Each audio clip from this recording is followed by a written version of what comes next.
കോൺഗ്രസ് നേതാവ് രാഹുൽ ഗാന്ധി എംപിക്കെതിരെ CPM politburo അംഗം എ വിജയരാഘവൻ നടത്തിയ വിവാദ പരാമർശത്തിനു പിന്നാലെ വിമർശനം ശക്തമാവുകയാണ്. വിജയരാഘവന്റെ പരാമർശത്തിനെതിരെ KC Venugopal, VD Satheesan, PK Kunhalikutty, K Sudhakaran തുടങ്ങിയ നേതാക്കൾ രംഗത്തു വന്നിരിക്കുകയാണ്. വയനാട്ടിൽ രാഹുൽ ഗാന്ധിയും പ്രിയങ്ക ഗാന്ധിയും ജയിച്ചത് വർഗീയ വോട്ടുകൾ നേടിയാണ് എന്ന് കേരളത്തിലെ ജനങ്ങളുടെ മുന്നിൽ വെച്ച് പറയാൻ വിജയരാഘവന് ലജ്ജയില്ലേ എന്നാണ് K സുധാകരൻ ചോദിച്ചത്. സംഘപരിവാർ പോലും ഉപയോഗിക്കാത്ത ഭാഷയാണ് വിജയരാഘവന്റേതെന്ന് KC വേണുഗോപാലും തുറന്നടിച്ചു. വിജയരാഘവൻ വർഗീയ രാഘവനായി മാറിയെന്നും KC വേണുഗോപാൽ എടുത്തു പറഞ്ഞു. രാഹുലിനെതിരെ സംഘപരിവാർ പോലും ഉപയോഗിക്കാത്ത ഭാഷയാണ് വിജയരാഘവന്റേതെന്നും ഇതേ നിലപാട് തന്നെയാണോ CPM-നുമുള്ളതെന്ന് വ്യക്തമാക്കണമെന്നും KC വേണുഗോപാൽ ഉന്നയിച്ചു. ഇത് BJP-യെ സന്തോഷിപ്പിക്കാൻ വേണ്ടിയുള്ളതാണ്. അവരുമായുള്ള ഡീലിന്റെ ഭാഗമായുള്ള വ്യക്തിപരമായി ആക്രമിക്കുമെന്നുള്ള കൊട്ടേഷനാണെന്നും KC വേണുഗോപാൽ പറയുന്നുണ്ട്. വിജയരാഘവൻ പച്ചയ്ക്ക് വർഗീയത പറയുകയാണെന്നാണ് മുസ്ലിം ലീഗ് നേതാവ് കുഞ്ഞാലിക്കുട്ടി പറഞ്ഞത്. വിജയരാഘവന്റേത് ക്രൂരമായ പരാമർശമാണ്. BJP ഉത്തരേന്ത്യയിൽ ചെയ്യുന്നതാണ് CPM കേരളത്തിൽ ചെയ്യുന്നത്. ഭൂരിപക്ഷ വർഗീയത പരത്തുന്നത് CPM-ന്റെ അടിത്തറയിളക്കും. CPM വർഗീയതയെ താലോലിക്കുന്നത് ശരിയല്ല. ഡൽഹിയിൽ രാഹുൽ ഗാന്ധിക്കും പ്രിയങ്ക ഗാന്ധിക്കും സിന്ദാബാദ് വിളിക്കും.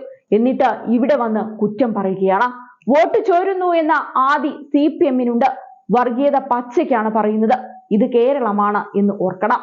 വർഗീയത പറഞ്ഞാൽ നെഗറ്റീവ് ഇഫക്റ്റ് ആണ് ഉണ്ടാവുകയെന്നാണ് കുഞ്ഞാലിക്കുട്ടി ആഞ്ഞടിച്ചത്. പ്രിയങ്ക ഗാന്ധി ജയിച്ചത് തീവ്രവാദികളുടെ വോട്ട് കൊണ്ടാണ് എന്ന് പറയാൻ വിജയരാഘവനെ കഴിയൂ എന്നും സംഘപരിവാർ അജണ്ട CPM കേരളത്തിൽ നടപ്പാക്കുകയാണെന്നും സതീശൻ പറയുന്നുണ്ട്.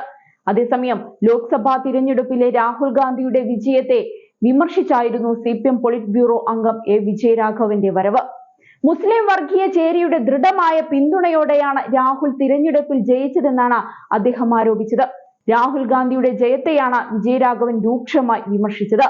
പ്രിയങ്കയുടെ ഘോഷയാത്രയുടെ മുന്നിലും പിന്നിലും ന്യൂനപക്ഷ വർഗീയതയിലെ ഏറ്റവും മോശപ്പെട്ട ഘടകങ്ങളാണ് ഉണ്ടായിരുന്നതെന്നും അദ്ദേഹം ആഞ്ഞടിച്ചു. വയനാട്ടിൽ 2 പേർ ജയിച്ചു. ആരുടെ പിന്തുണയിലാണ് രാഹുൽ ഗാന്ധി വിജയിച്ചത്? മുസ്ലിം വർഗീയ ചേരിയുടെ ദൃഢ പിന്തുണയില്ലെങ്കിൽ രാഹുൽ ഇവിടെ നിന്ന് ഡൽഹിയിൽ എത്തുമോ എന്നായിരുന്നു വിജയരാഘവന്റെ ചോദ്യം. പ്രിയങ്ക ഗാന്ധി ഇവിടെ വന്നപ്പോൾ ഘോഷയാത്രയുടെ മുന്നിലും പിന്നിലും ആരെല്ലാമായിരുന്നു? ന്യൂനപക്ഷ വർഗീയതയിലെ ഏറ്റവും മോശപ്പെട്ട ഘടകങ്ങൾ, തീവ്രവാദ ഘടകങ്ങളും വർഗീയ ഘടകങ്ങളും അതിലുണ്ടായിരുന്നില്ലേ എന്നായിരുന്നു വിജയരാഘവന്റെ ചോദ്യം. ഇതിനെല്ലാമുള്ള മറുപടിയാണ് കോൺഗ്രസ് നേതാക്കൾ നൽകിയത്. അതേസമയം കേന്ദ്ര സർക്കാരിനെയും അദ്ദേഹം വിമർശിച്ചിരുന്നു.